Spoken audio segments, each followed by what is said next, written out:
I have wondered how many times poets will have to write the same poems but with different lyrics.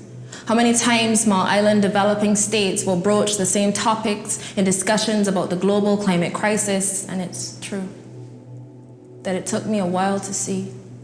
That though we continue to make the same pleas, that though we strive to create some ease, it isn't easy. And the reason is that in reality, one size does not fit all. One way of thinking cannot act as a catch-all. Yes, the impacts of climate change are global. But what do we lose when we fail to recall that each part of this planet is affected at a different level? Because for some people, it isn't as simple as rising temperatures or longer summers or colder winters. For some people, the effects cut so much deeper, and developing states always seem to be the biggest losers. In 2017, the journey of Hurricane Maria lay waste to Dominica, destroyed architecture and infrastructure, and devastated the entire island's economy 200 times over.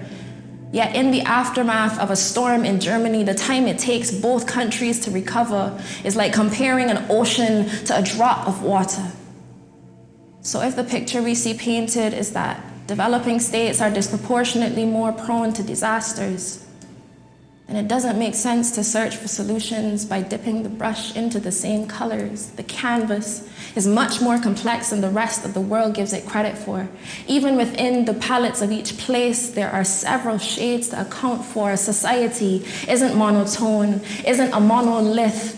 And along the spectrum of hues of experience, exposure to risk exists with much variance. And with reduced ability to protect yourself, you become victims of a circumstance that you yourself did not create, like the fishermen, whose occupation is already dangerous enough before the heavy rains and high winds come, confined to their homes by weather that threatens their lives and their livelihoods at once, like the farmers, who could plow and tend their crops year-round only to be found without by flood or drought, like the poor, for whom the cyclones will send their already vicious cycle of life into a slippery slope spiral that traps them further beneath the poverty line. They all have different needs.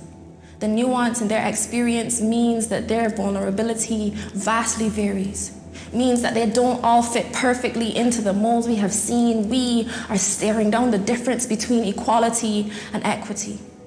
Because to face this, it's not about treating everyone identically, but about tuning into what each group needs specifically.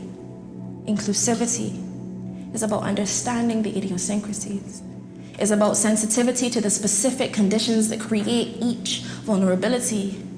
We must become the agents of change capable of renewing a sense of agency, must make the social protection systems as diverse and flexible as the societies they are made to reflect. The instruments should get their notes directly from the communities that their tunes serve.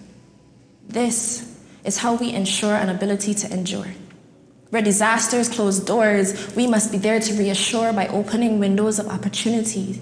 Policies where governments can support access to insurance facilities with adaptivity built into their fabric, so they can service societies as needed, whether for earthquake, flooding, hurricane, cyclone, coastal protection, or excessive rain, whatever the incident. We must be the ones to move our kin from vulnerability to resilience. We cannot underestimate the importance of tailor-made insurance to vesting some power back in the people. The question that becomes meaningful is, what else can we do to build forward, stronger, and equal?